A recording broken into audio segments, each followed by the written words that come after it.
Welcome.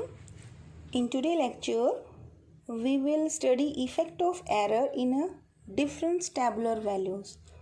कैसे? जैसे आप यहाँ क्या करते हैं, मेरे पास यहाँ x आर्गूमेंट वैल्यूज़ होती हैं एंड कोरिस्पोंडिंग फंक्शनल वैल्यूज़ होती हैं एट दीज आर्गूमेंट पॉइंट्स.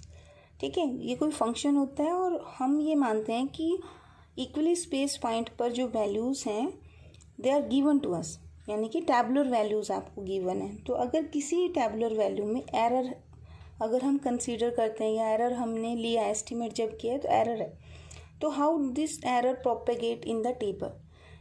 आज के लेक्चर में हम इसे स्टडी करेंगे और बी पार्ट में इसके एग्जाम्पल्स करेंगे. तो first, what is the table corresponding to given tabular values. Let us take unity. H जो है आपका, unity is the interval of differencing and I'm supposing here y1, y2, y3, y4 up to yn. ठीक है, is the true value of the function. मैंने यहाँ consider किया है कि y equal to that is function of x and at tabular values argument values 1 2 3 पर आपकी values हैं y1, y2, y3, yn. these are the true values. ठीक है, these are I wrote here table. x1 है आपकी corresponding y1 है, तो these are my tabular value and these are the true value. ठीक है, ये आपने काम किया था tabular form जब हम करते हैं. तो इसकी फर्स्ट फॉरवर्ड डिफरेंस टेबल कैसे बनेगी, देखो ये मैंने लिख दिया. इसके सेंटर में मैंने लिखा y2 minus y1, this is delta of y1. ठीक है, और ये वैल्यू क्या आएगी y3 minus y2, delta of y2. ठीक है, तो ये आपकी कॉरस्पॉन्डिंग टेबल मैंने कंस्ट्रक्ट की है. तो delta 5 of this is fifth difference of this tabular value. ठीक है, सेंटर में कर दिया. अब मैं यहाँ आपके यहाँ किसी भी टर्म में एरर हो सकता है. सपोज करो मैंने एरर कंसीडर किया आपका y6 के अंदर. तो अगर मैं y6 में एरर कंसीडर करती हूँ तो इन दोनों का डिफरेंस यहाँ सेंटर में आता है. तो ये वैल्यू कहाँ से मिली, second next this minus of this. तो यहाँ पर अगर यहाँ एरर होगा तो ये न्यू टर्म आ जाएगी and this term I obtained कहाँ से मिली, y7 minus of y6 minus ई, यानी यहाँ पर क्या हो जाएगा, ई हो जाएगा. तो यानी कि अगर यहाँ वन टर्म में एरर है तो नेक्स्ट कॉलम में कितनी टर्म्स में एरर होगा, टू टर्म्स में. ठीक है, अब नेक्स्ट देखो, अगर मैं सेकंड डिफरेंस टेबल लेती हूँ तो ये टर्म आपको कैसे मिली, दिस माइनस ऑफ दिस. तो यहाँ पे हम इसे देखें तो क्या आएगा, दिस माइनस दिस, तो यही आ जाएगा delta square of y4 plus का यहाँ क्या आएगा e. नेक्स्ट टर्म, ये टर्म कैसे मिलेगी, this term minus of this term. तो ये क्या बनेगा, दिस माइनस ऑफ दिस. तो this is 2 time of this error term and this term is center है ना यहाँ पर. तो this minus of this whole term, जब इसे माइनस करेंगे तो ये टर्म क्या हो जाएगी, एरर ई आ जाएगा. तो फर्स्ट कितनी टर्म्स में एरर था, वन टर्म में एरर था. ठीक है ना, और जब मैंने फर्स्ट कॉलम कंस्ट्रक्ट किया तो मेरा एरर कितनी टर्म्स में गया, टू टर्म्स में एरर चला गया. ठीक है, तो नंबर ऑफ टर्म्स एरर में क्या हो, इंक्रीज हो रही है आपकी. अगर मैंने यही चीज़ थर्ड में ली तो सेकंड डिफरेंस यानी थर्ड कॉलम जो मैंने कंस्ट्रक्ट किया तो एरर कितनी टर्म्स में आ गए, 3 टर्म्स में. यानी कि टेबल में एरर जो होता है वो गोज ऑन इंक्रीजिंग है with succession of triangular form. ये आपकी ट्रायंगुलर फॉर्म बन रही है ना. अगर मैं इस टर्म की बात करूं तो यहाँ टर्म देखो, ये वाली, ये कैसी मिलेगी, दिस माइनस ऑफ दिस. तो delta square y4 minus delta square y3, ये तो आपका डेल्टा क्यूब y3 दे देगा. दिस माइनस दिस करेंगे तो यहाँ एरर क्या आएगा, e. Then this minus of this, तो ये कितना आपका बन जाएगा, this is 3 of e. This next term क्या बनेगी आपकी, इसका सेंटर ये, इन दोनों का सेंटर ये, और नेक्स्ट टर्म में एंड दिस टर्म आपको कहाँ मिलेगी, delta square y7 minus delta square y6 minus of e। अगर मैं नेक्स्ट फिर टेबल बनाती हूँ तो ये टर्म तो मुझे क्या मिलेगा, दिस माइनस ऑफ दिस, तो यहाँ तो कोई एरर नहीं आएगा। बट यहाँ जब टर्म आप लोगे ये वाली, ये कैसे मिलेगी, this term minus of this term, तो यहाँ आपको मिलेगा e। फिर दिस माइनस दिस करोगे तो डिफरेंसेस से तो ये आ जाएगा और यहाँ मिलेगा आपको minus of 4e। This minus this करोगे, फिर दिस माइनस दिस करोगे तो प्लस का 6 of e। This minus this करोगे तो दिस माइनस दिस माइनस के 4e and then this minus of this is plus का e। अगर मुझे फिफ्थ डिफरेंस सभी टेबल में एरर टर्म लेना है तो मुझे यहाँ प्रॉपर 2 टर्म्स और चाहिए, इसलिए हम ये कॉलम कंस्ट्रक्ट नहीं करेंगे। अगर आपको ये टर्म करनी है तो आपको आर्गूमेंट्स और जो फर्स्ट टर्म है वो यहाँ पर एक टर्म 2 टर्म और लेनी पड़ेगी, ठीक है, कंसीडर। अब मोस्टली जब हम क्वेश्चंस करेंगे ना 4 डिफरेंस तक हमारे सभी क्वेश्चन हो जाते हैं, कोई ही क्वेश्चन होगा जिसमें 5th डिफरेंस तक की टेबल जाएगी, ठीक है। अगर 5th डिफरेंस जाता भी है तो there will be 6 terms in the answer. क्यों होनी चाहिए, एक्चुअली में देखो ये जो बनेंगे ये आपके 1 माइनस पी का पावर 1 उसके कॉफिशिएंट बन रहे हैं, 1 इसका कॉफिशिएंट और ये -1। यहाँ पर ये जब आप कॉफिशिएंट करेंगे they are the coefficient of error terms, binomial expansion जाएंगी, ठीक है, पावर 2 वाली। ये जब जाएंगी तो 3 पावर बाइनोमियल, ये आपका 4th। अच्छा एक चीज़ ध्यान से देखो तो इनमें आपका सम जिस कॉलम ये डिसाइड करेगा कि कहाँ पर आपका एरर आ रहा है, तो एरर वाले टर्म में आपका 0 आ जाएगा, ठीक है। सपोज करो मान लो मेरा एरर इस कॉलम में 4th, या तो देखो एरर आएगा इवन डिफरेंसेस में या आएगा ओड डिफरेंसेस में, 2 टर्म्स बनेंगी, ठीक है। जब इवन में डिफरेंसेस में एरर आता है, सपोज करो आपका ये कॉलम ही है बाय चांस, ठीक है, और इसमें मेरा एरर मैक्सिमम आ गया, तो आपने क्या करना है, आपने इनका सेंटर उठाना है, सेंटर आपका प्रॉपर उठा लोगे और कॉरेस्पॉन्डिंग टू सेंटर वैल्यू आप यहाँ पे एक हॉरिजॉन्टल लाइन ड्रॉ करेंगे। देखो टेबल में अगर ये आपका कौन सा डिफरेंस है, ये आपका ऑड डिफरेंस है, देखो पावर 1 है ना, तो ऑड डिफरेंस है। ऑड डिफरेंस में जो एरर टर्म है वो आपकी इवन्स आएंगे, देखो ना 2 आ रही है, ठीक है। तो इन ऑड डिफरेंसेस मैक्सिमम जो एरर है वो आपका अकर करेगा, कहाँ पर अकर करेगा, देखो ये आपकी 2 वैल्यू है, इनके बीच में ये जो लाइन है एरो मैंने ड्रॉ किया, ये मेरी हॉरिजॉन्टल लाइन है, ठीक है। तो maximum error occurs in these horizontal lines, ठीक है।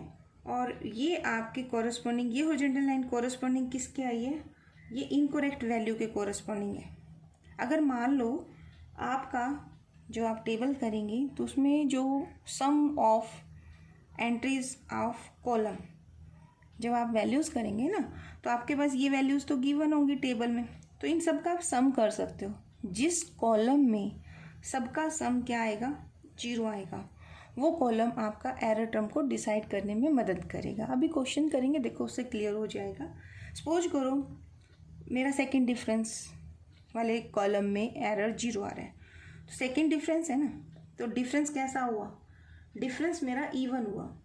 तो अगर आपका जो कॉलम है वो इवन डिफरेंसेस का है तो मैक्सिमम जो एरर अकर करेगा, देखो हॉरिजॉन्टल लाइन ये वाली है, तो ये लाइन इवन में सेंटर पे लाई करेगी, यहाँ पर आएगी, तो इसके कॉरेस्पॉन्डिंग हॉरिजॉन्टल लाइन अगर आप ड्रॉ करते हो पूरी में, तो हॉरिजॉन्टल लाइन किसके ऊपर कट कर रही है, यहाँ कट कर रही है। तो ये जो वैल्यू होगी ना, जो हॉरिजॉन्टल लाइन के कॉरेस्पॉन्डिंग पॉइंट मिलेगा, वो आपका एरर टर्म बनेगी, ठीक है।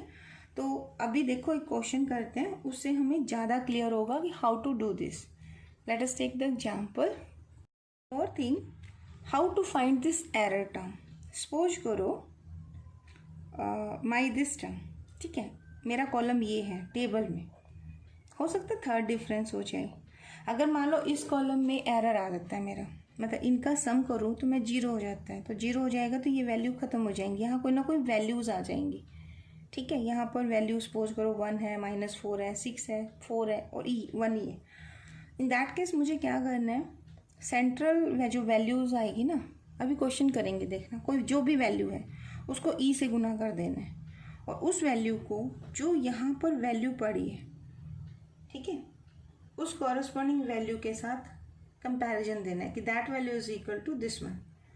तो यहाँ से मुझे क्या मिल जाएगा, मुझे ई फाइंड आउट करना है। What is E? E is my error term. ठीक है, अगर मान लो मेरा थर्ड डिफरेंस में एरर आता है तो एरर टर्म अब किस पे लाई करेगा, हॉरिजॉन्टल लाइन के जस्ट अबो और हॉरिजॉन्टल लाइन के जस्ट बिलो जो भी वैल्यूज़ बनेंगी, ठीक है, उनको ई से गुना करना है और इस ई को कॉरस्पॉन्डिंगली मुझे कंपेयर करना है जो मेरी सेंट्रल वैल्यूज़ है। सेंट्रल वैल्यू का मतलब है जैसे जो भी थर्ड डिफरेंस बनेगा ना उसको -3 से कंपेयर कर देना अगर थर्ड कॉलम में, थर्ड डिफरेंस टेबल में आता है, ठीक है। और मान लो आपका सेकंड में आता है तो सेकंड में तो यहाँ पे -2e है, यानी कि सेकंड कॉलम में क्या आएगा, -2e को कंपेयर करना है किसके साथ, जो मान लो आपका कॉलम आएगा उसके साथ। तो यहाँ से e निकल आएगा। सपोज आपने e कैलकुलेट कर लिया आफ्टर फाइंडिंग e, तो this is error term.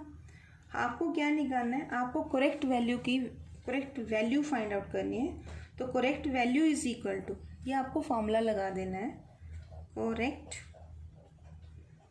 Value is equal to किसके बराबर होगी, देखियो जो आपकी y6 है this is my incorrect value, ठीक है, जो भी कॉरस्पॉन्डिंग टेबल में यहाँ वैल्यू होगी ना y6 + e, ये करेक्ट वैल्यू होगी। क्वेश्चन में जब आप करोगे तो न्यूमेरिकल वैल्यू आपको गिवन होगी, ठीक है। तो आप लिखेंगे incorrect value minus of error. देखो हमने इस क्वेश्चन में क्या कहा है, इस क्वेश्चन में y1 y2 y3 y5 y6 y7 these are the correct value. मैंने टेबल में एक जगह पर एरर इंट्रोड्यूस कर दिया, यानी कि यहाँ पर instead of y6 I am supposing that there is y6 + e। तो ये एरर यहाँ से कैसे, मुझे कैसे पता चले, क्योंकि मेरे पास तो टेबुलर वैल्यूज़ हैं। तो जिस कॉलम के अंदर सम ऑफ ऑल एंट्री 0 होगा दैट कॉलम आपको डिसाइड करेगा कि एरर कैसे निकलेगा। अगर वो इवन डिफरेंसेस कॉलम है तो आप सेंट्रल वैल्यू को, कोफिशिएंट को 6, फोर्थ कॉलम है तो 6 से कंपेयर कर देंगे, थर्ड कॉलम है तो यहाँ 2 वैल्यूज़ आएंगी, -3e इज इक्वल टू जो हॉरिजॉन्टल लाइन में आपकी टेबल में बनेगा उससे कंपेयर कर देंगे, ठीक है। तो ऐसे कंपैरिजन करने से आपको क्या मिलेगा, error. After finding error table में यहाँ पे जो वैल्यू पड़ी है, जो भी टेबुलर वैल्यू है वो लेंगे, माइनस कर देंगे एरर, तो आपके पास कौन आ जाएगा, करेक्ट वैल्यू। तो मैंने कहा था क्वेश्चन देखते हैं, देखो क्वेश्चन स्टेटमेंट क्या है, find the error and the correct value आना चाहिए साथ में इसमें, and the correct and wrong figure पीछे लगा हुआ, ठीक है, sorry, let us read again. Find the error and the correct and wrong figure in the following functional values. आपको वैल्यूज गिवन है, फर्स्ट पे वैल्यू गिवन है 2, सेकंड पे 2, 3, 5, 10, 18, 26, 37, 50, ठीक है। तो first of all you will construct the table and इसमें कोई एक वैल्यू आपको इनकरेक्ट गिवन है, यानी कि आपकी जो टेबुलर वैल्यू बनेगी वो इनकरेक्ट टेबल बनेगी। तो फर्स्ट कंस्ट्रक्ट द टेबल। तो अब आपकी टेबल क्या बनेगी, फर्स्ट डिफरेंस 5 - 2 3, 10 - 5 5, यहाँ सेंटर में क्या आएगा, 18 - 10 8, 26 - 18 8, 37 - 26 11 एंड 50 - 37 13। अब एक काम करो, सेकेंड डिफरेंस कंस्ट्रक्ट करो। देखो 5 - 3 कितना होगा, this value is equal to 2, 8 - 5 this is 3, 8 - 8 will be 0, 11 - 8 is 3 and 13 - 11 this is 2, ठीक है, दोनों के सेंटर में। And the third difference will be 3 - 2, 3 - 2 कितना हो जाएगा, this is 1 and 0 minus this is -3, 3 minus of 3 कितना होगा, दोनों के सेंटर में, this is 3 and 2 minus of 3 is equal to -1। क्या इन दोनों का सम 0 है, नो, क्योंकि कोई टर्म माइनस नहीं है, इसलिए मैंने चेक भी नहीं किया। हो सकता है सेकंड डिफरेंस 0 हो जाता, बट नहीं, यहाँ तो सभी पॉजिटिव है तो इस कॉलम का सम 0 नहीं है। बट यहाँ देखिए, यहाँ सबका सम करो तो क्या आंसर आता है, 0। तो sum of all values in this column, यानी कि जिसमें डिफरेंस आपका कितना आया है, थर्ड डिफरेंस क्या आ रहा है, 0 आ रहा है, ठीक है ना। तो ये आपका एरर को मतलब डिसाइड करेगा। अब हमने कैसे किया था, अगर इवन है तो हॉरिजॉन्टल सेंटर, अब इनका सेंटर कौन बनेगा, ये बनेगा।